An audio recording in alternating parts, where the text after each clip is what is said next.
Radio Transmundial presenta Los Grandes Temas. Un tiempo donde el pastor Salvador de Lutri nos lleva a pensar en la problemática más profunda del ser humano.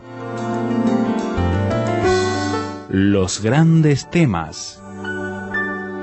Vamos a leer los primeros 10 versículos de la carta de Santiago, el capítulo 4.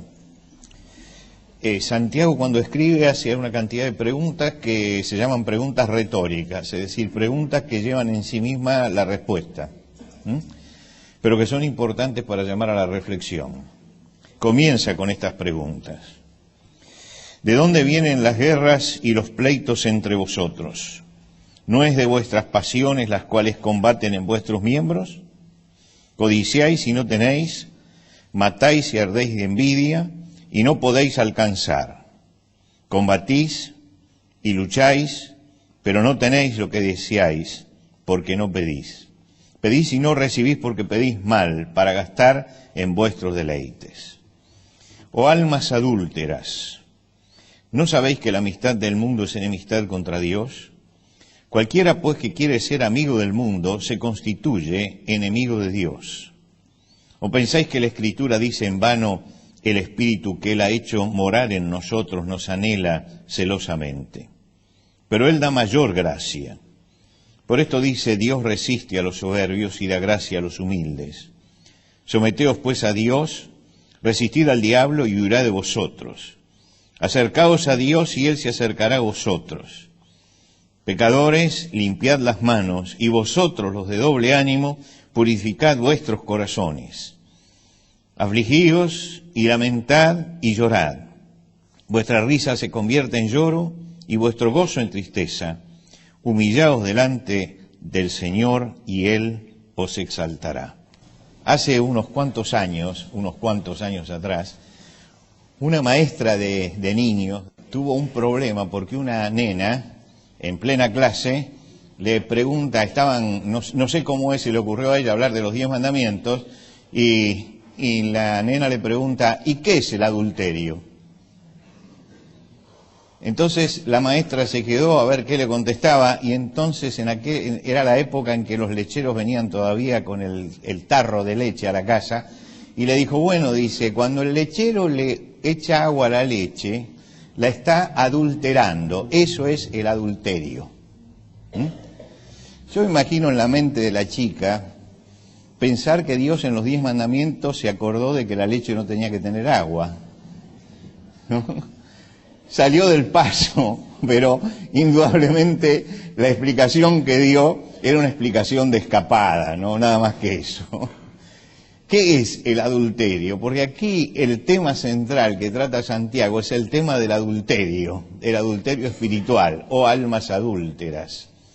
Cuando le trajeron a Jesús a aquella mujer adúltera, nadie va a pensar que la mujer le había echado agua a la leche, ¿no es cierto?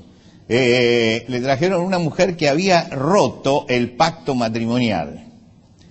Y el pacto matrimonial es uno de esos pactos que se hace delante de Dios. Realmente la palabra pacto es una palabra que tenía muchísimo peso en aquella época y en épocas posteriores, porque cuando se hablaba de pacto, se hablaba de un compromiso profundo y un compromiso inviolable. Hoy se le descompone el teléfono, no lo vienen a arreglar y entonces llama a la compañía telefónica y dice, bueno, hagamos un pacto. Vamos a ir mañana de tal hora a tal hora. Y yo digo, es una mala forma de usar la palabra pacto, porque pacto es un compromiso muy serio que se toma delante de Dios. Los pactos se hacían delante de Dios. Hasta tal punto que la palabra pacto, cuando se instituyen los primeros pactos, Dios hace matar animales y hace que la persona pase entre las dos partes del animal, como diciendo, así como no se puede volver a dar vida a esto, así tampoco, y es irreversible, así también el pacto es irreversible como la muerte. La mujer adúltera era una mujer que había roto el pacto matrimonial, y los mandamientos hablan de pacto roto, del juramento quebrantado. Santiago toma esta idea y la trae hasta nosotros y la aplica a lo espiritual. Define una actitud del alma. Y él dice, oh almas adúlteras, oh almas adúlteras. Quiere decir que él toma un hecho que está sancionado por la ley de Moisés en el matrimonio y lo traslada a la parte espiritual para decirnos que el adulterio no solamente se realiza con el cuerpo, sino que también podemos adulterar con el alma. Por lo que leemos en este pasaje, él está escribiendo una comunidad de cristianos donde el adulterio espiritual estaba en boga. Y tenemos que decir que hoy también está en boga el adulterio espiritual. Y entonces las preguntas que nos contesta Santiago es, ¿qué es el adulterio espiritual? ¿Cómo se origina? ¿Y cómo afecta la vida de la persona? Él comienza analizando los conflictos. Él dice, ¿por qué? ¿De dónde vienen los conflictos de los hombres? Fíjense la primera pregunta, ¿de dónde vienen las guerras y los pleitos entre vosotros? Él no utiliza la palabra guerra para hablar de los fenómenos bélicos solamente. Él está hablando la palabra guerra para referirse a los estados de beligerancia permanente. Puede haber guerra entre vecinos, puede haber guerra dentro de la familia. Él se refiere a todas estas actitudes de beligerancia. Y cuando decimos los vecinos están en guerra, ¿no? Estamos diciendo que ese estado de belicosidad es premeditado y que se prolonga en el tiempo. Él dice, ¿de dónde vienen estos estados de beligerancia que se prolongan en el tiempo? Y por el otro lado dice, ¿y de dónde vienen los pleitos? Y los pleitos son los estallidos, ¿no? Eso que se llama pleitos son los conflictos pasajeros que se producen en un momento, en un chispazo, que no perduran. Dice, ¿por qué no analizamos esto? ¿De dónde vienen estos conflictos humanos? ¿De dónde vienen? Ahora, nosotros vivimos en un mundo que es un mundo lleno de conflictos. Usted va a la familia y se encuentra con conflictos familiares, va al trabajo y se encuentra con conflictos laborales, ahí en la calle se encuentran con los conflictos sociales, en el orden institucional con los conflictos políticos, en el orden internacional se encuentran con los conflictos internacionales, conflictos vecinales. Es decir, el mundo está lleno de conflictos. Y muchas veces estos conflictos pasan a mayores y se traducen en violencia, en agresión, en asesinatos, en guerra. Fíjense ustedes lo que está pasando en este momento en Egipto, por ejemplo. Es terrible lo que sucede, es terrible. Pero han entrado en conflicto y ese conflicto, que se veía venir, históricamente se veía venir ese conflicto, llega y estalla de la peor manera, estalla de la peor forma.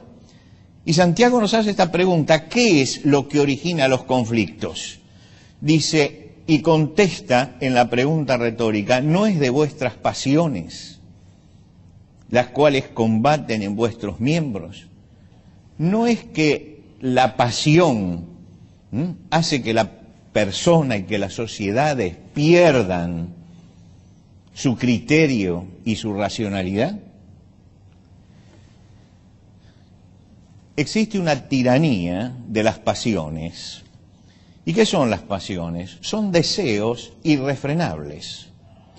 La pasión es un deseo que busca su satisfacción, pero la busca desordenadamente. Pueden ser a veces deseos legítimos, pero se transforman en pasiones. ¿Por qué? Porque se busca satisfacer ese deseo en cualquier forma y por cualquier camino. La pasión es transformar el deseo en una fuerza compulsiva, capaz de cualquier atropello. Es una patología, y es una patología que aparece en lo espiritual. Él habla de las pasiones en el sentido espiritual.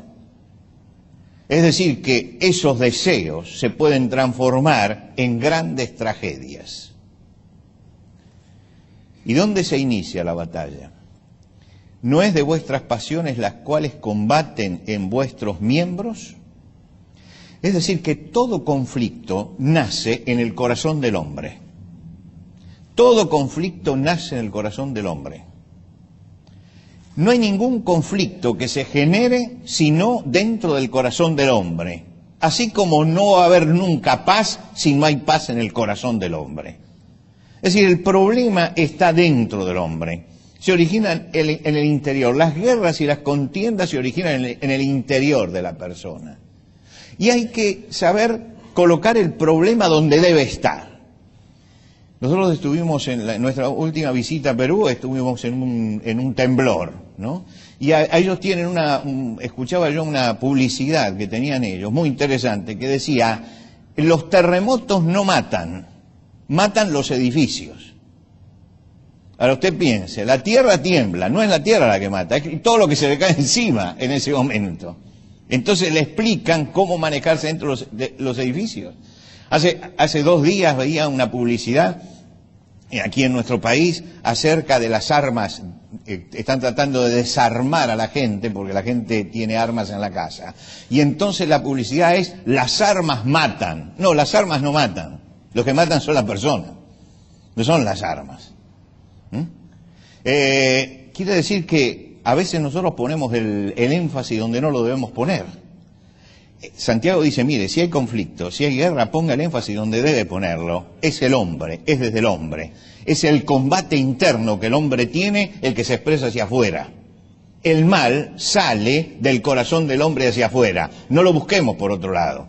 Está poniendo las cosas en su lugar. Nace de la insatisfacción de la persona, nace de un estado que tiene en su corazón. ¿De dónde vienen los conflictos? ¿De dónde vienen las guerras? De estados patológicos del corazón de la persona. Y describe los conflictos usando términos muy duros.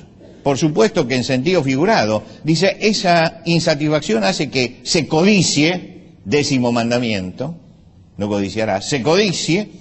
Es decir, el deseo y el anhelo se transforma en codicia, cuando yo eso lo quiero a cualquier precio, dice, y resulta que codician y no tienen. Ese es el punto de partida.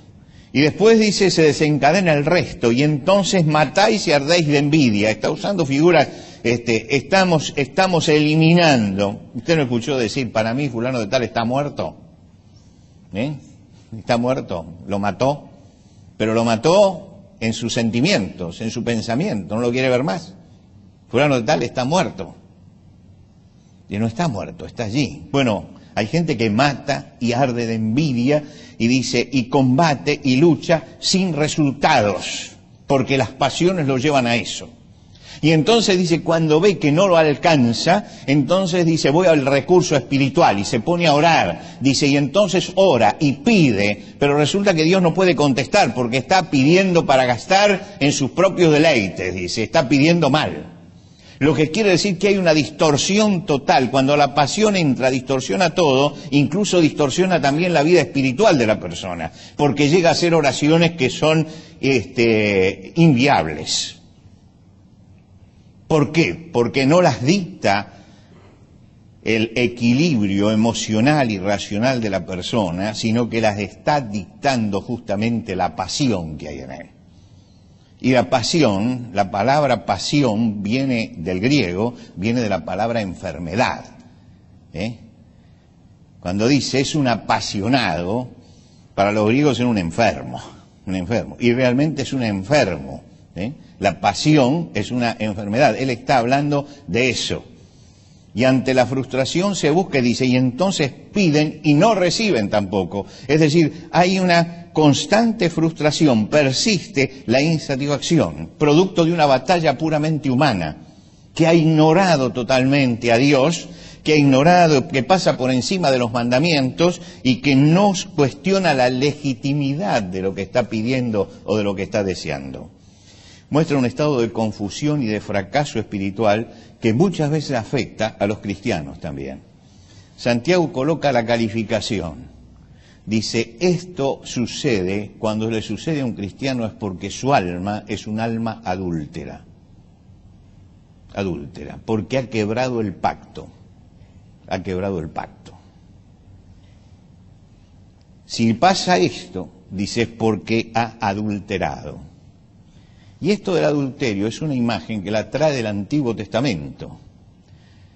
Cuando ustedes leen el libro del profeta Oseas, el profeta Oseas tiene el problema del adulterio en su propia casa y Dios se lo hace vivir para mostrarle lo que siente Dios frente al adulterio espiritual del pueblo de Israel que se va detrás de los Baales. El pueblo de Israel rompe el pacto con Dios y se va detrás de la idolatría y se degrada con la idolatría. Y para hacérselo entender aparece la comparación, y el profeta Oseas vive el adulterio en propia carne para transmitirle al pueblo cuál es el sentimiento de Dios, para mostrarle que el adulterio que nosotros conocemos en lo matrimonial tiene también una dimensión espiritual. Y lo que está diciendo Santiago no hace más que traer eso a la vida espiritual de los cristianos, y le dicen, mire, así como hay adulterio en el matrimonio, hay también un adulterio espiritual.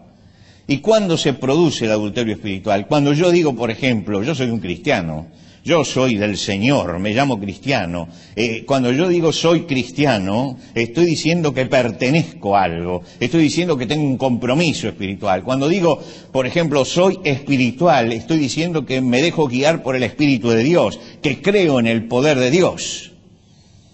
Pero cuando tengo que actuar, entonces aparecen otros recursos, que son los recursos humanos, que son los recursos que no son de Dios. Entonces hay una declamación con la boca y una realidad en la operatividad que no corresponde a lo que estoy diciendo.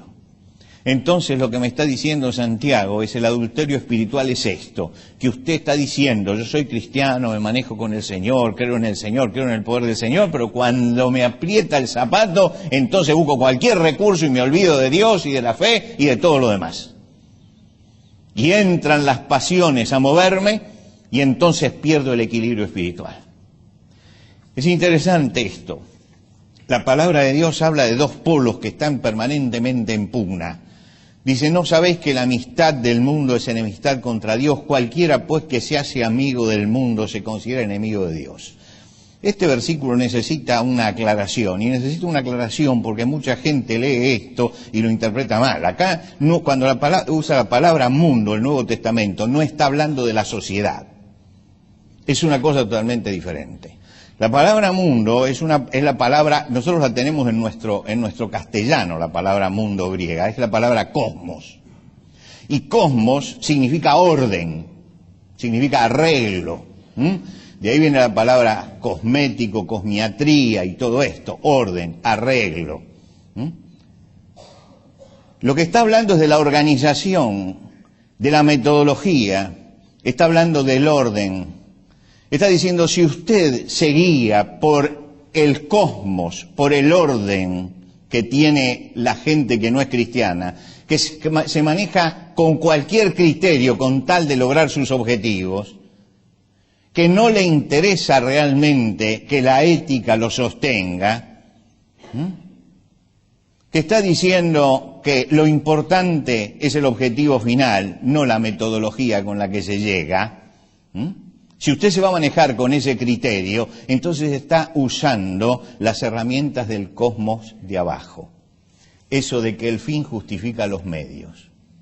Eso que lo vemos notablemente y tristemente en nuestro país permanentemente, donde ya no se busca la verdad. Usted escucha, nuestro país está siendo sacudido desde hace años por estos casos emblemáticos que tienen nombre y apellido, casos policiales, judiciales, donde se los transforma en mediático, y usted escucha a los abogados y se da cuenta que no es la búsqueda de la verdad y de la justicia, sino la búsqueda de lograr el objetivo a cualquier precio. Si hay que mentir, se miente. Si hay que embarrar la cancha, se embarra la cancha.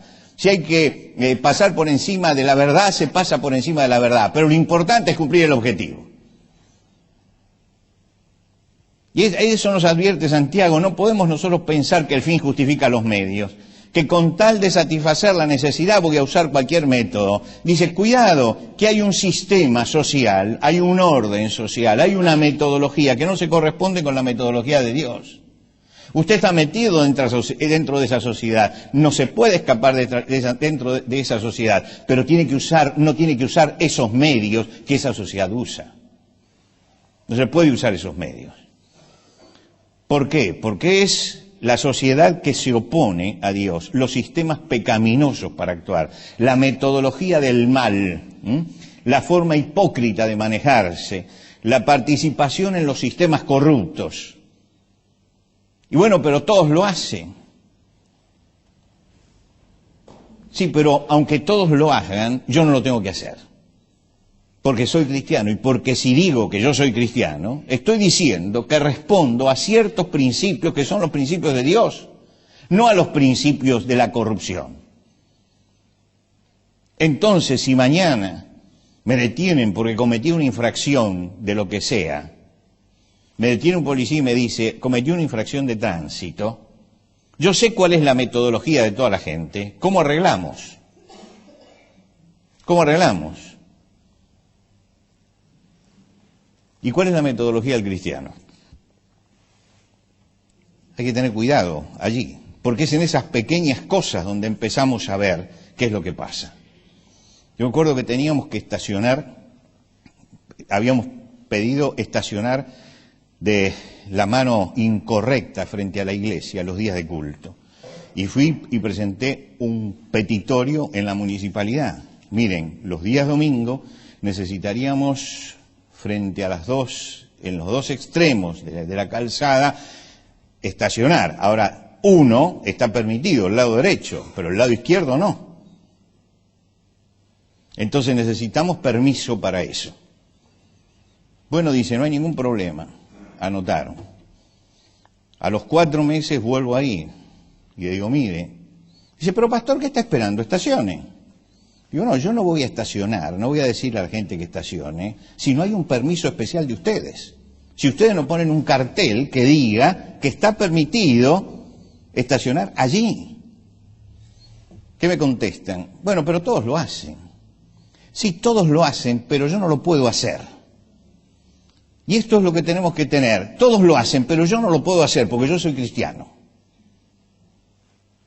Es decir, acá es donde se mide la honestidad. Si yo tengo un pacto y he firmado un pacto con el Señor, yo tengo que cumplir ese pacto. Y de ahí surge, almas adúlteras.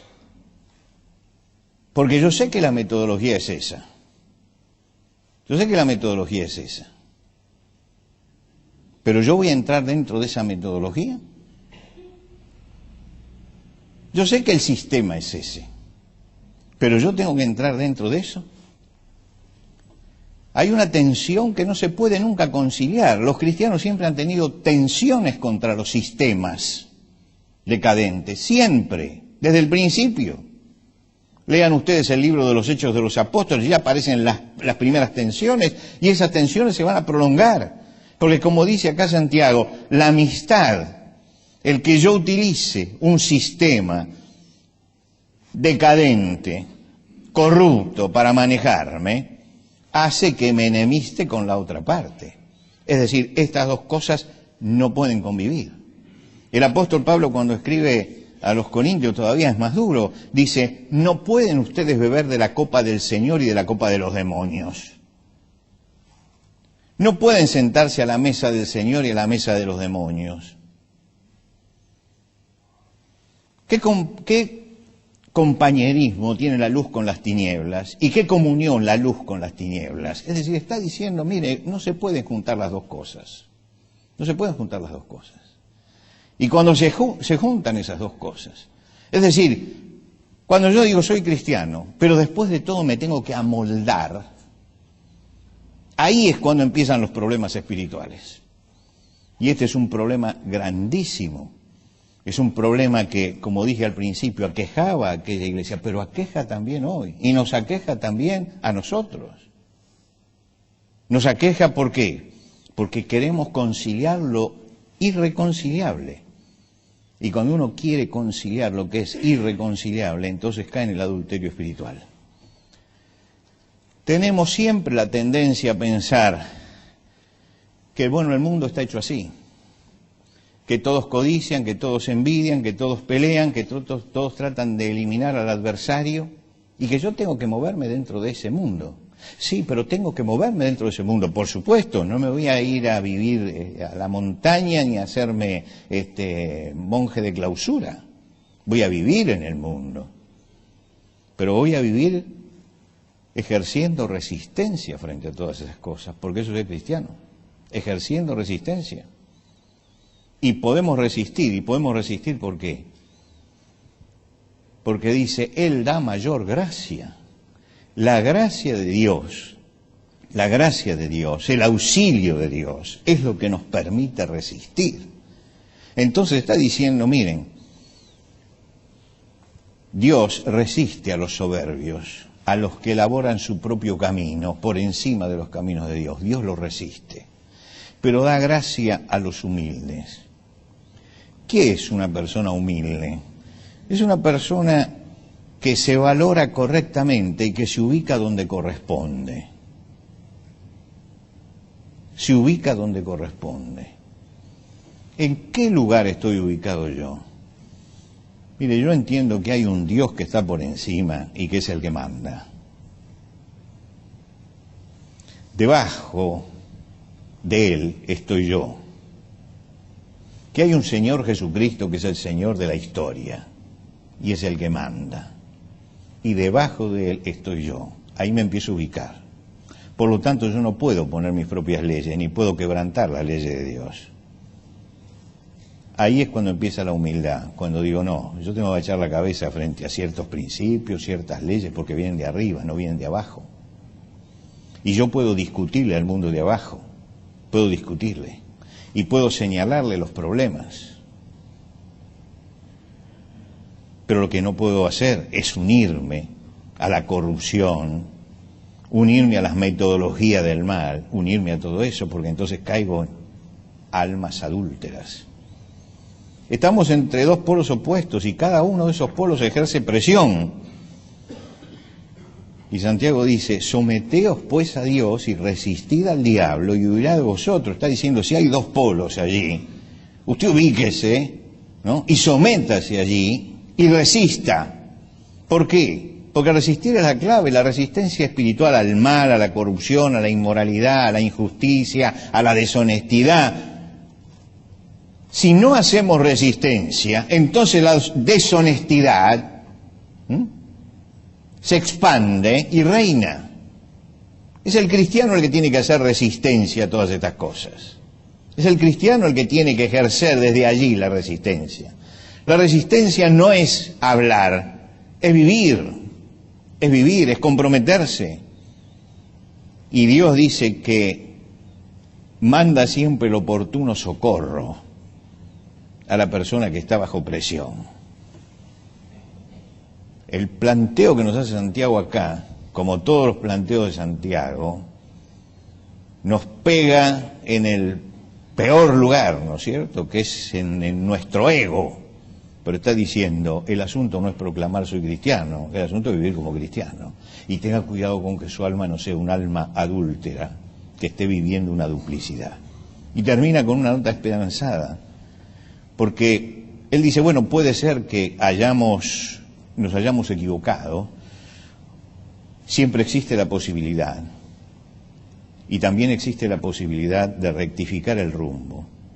Entonces dice, bueno, a los que han cometido adulterio espiritual, dice, pecadores, limpiad las manos. Admitamos que lo hemos hecho y que eso está mal y que esto hay que solucionarlo. Cuando se habla de las manos, se habla de la acción, de lo que la persona hace. Lo que pensamos y sentimos se expresó en las manos. Si esto ha sucedido, hay que tomar el camino del arrepentimiento y buscar la reorientación de la vida. La reorientación. Y si estamos vacilando, porque está el que no se anima, pero lo está pensando. No se anima, pero no lo ha descartado. Dice, Señor, si usted tiene dos almas, el doble ánimo, las dos almas, y si usted siente que hay algo que los tira para allá, entonces usted no llegó a las manos, pero tiene contaminado el corazón, entonces purifique el corazón, purifique el corazón. Nos está llamando a dos cosas en esta mañana. A que si ha pasado que hemos cometido o estamos cometiendo el adulterio espiritual, empecemos a limpiar esto y a entender lo que significa la fe y confiar en Jesucristo. Y si nuestra alma está tironeando, purifiquemos el corazón para tener una sola alma y no dos. Es interesante porque, por supuesto que el ser humano tiene un alma únicamente, pero Santiago utiliza la palabra, y si usted tiene dos almas, ¿no? Como si es individuo la persona, si tiene una esquizofrenia espiritual, ¿no? Una esquizofrenia espiritual donde una tira para un lado y otro para el otro, entonces ordene eso, purifique el corazón porque algo está andando mal para que usted tenga dos almas, ¿no? Y sobre todo nos dice, pero no tome este asunto como un asunto superficial. No lo tome como un asunto superficial, no lo tome con frivolidad, porque es uno de los puntos neurálgicos de la vida cristiana. El adulterio matrimonial es grave, el adulterio espiritual también es grave. Me está diciendo, esto no es para reírse, esto es para llorar, esto es para lamentarse. Si pasa esto, entonces afligíos, lamentad y llorad y vuestra risa se convierta en lloro. Me tengo que dar cuenta que no es un asunto frívolo. Hay una tendencia a tomar esto. La persona, en el caso que le planteaba antes, coimeó y después lo cuenta entre los amigos como una gracia. Lo cuenta. Y yo sabía que me paró la policía, pero lo tiré unos mangos. Y se siente un vivo. Y yo no lo tome así, no lo tome así. Esto es para llorar. Esto es para llorar. Esto es para lamentarse. Hay cosas que no se pueden tomar superficialmente, livianamente. Estaba en un país de América Latina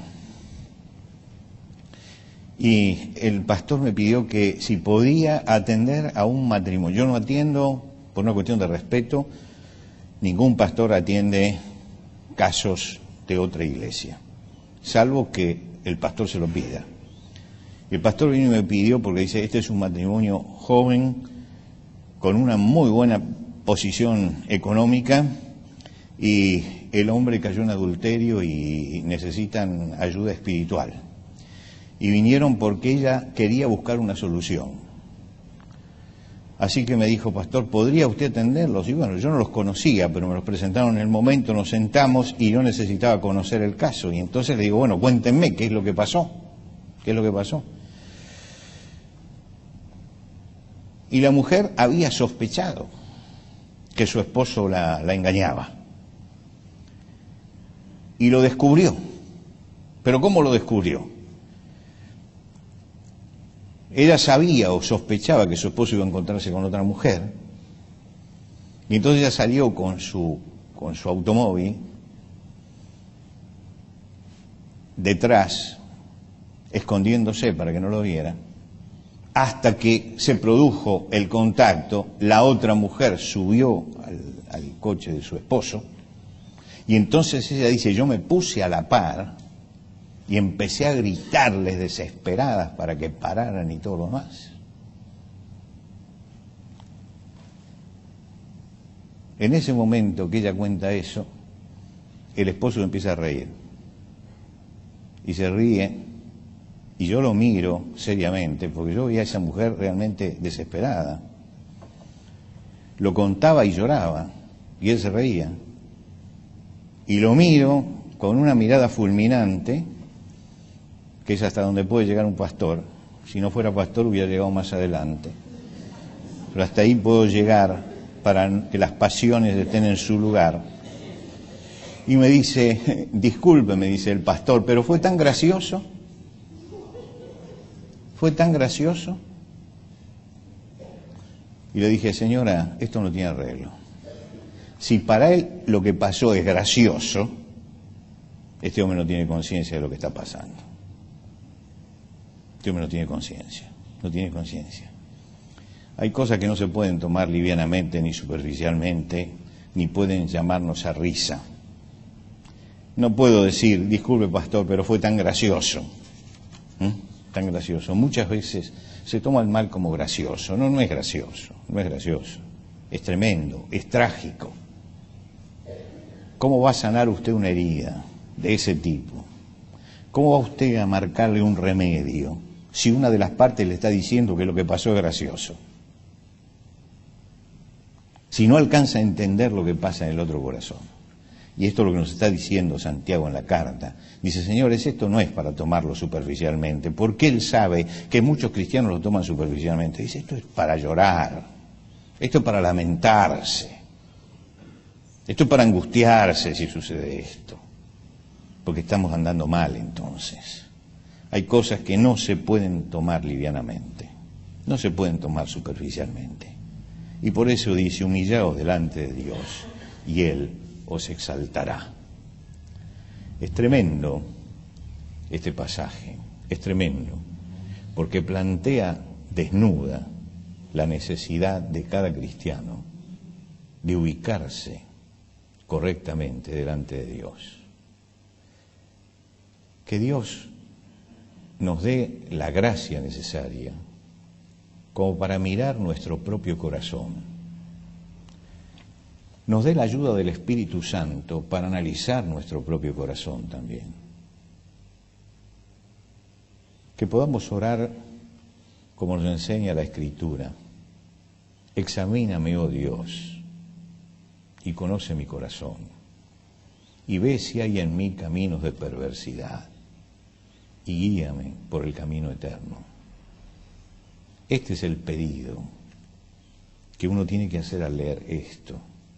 Porque muchas veces nuestra vida espiritual se paraliza porque no hemos tomado en serio cosas que son muy serias y que Santiago tipifica, dice, es un adulterio espiritual. Dese cuenta que es grave, pero también tenga en cuenta que hay solución. Que la luz de Dios nos ilumine, que podamos mirar dónde estamos parados, que podamos dar gracias a Dios de que siempre hay una salida y podamos rectificar a tiempo nuestros caminos.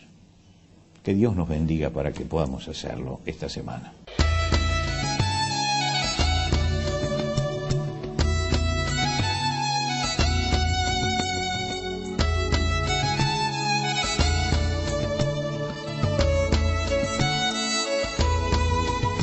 Antes de finalizar los grandes temas del día de hoy, les queremos dar los canales de comunicación donde usted puede entrar en contacto con el pastor Salvador de Lutri.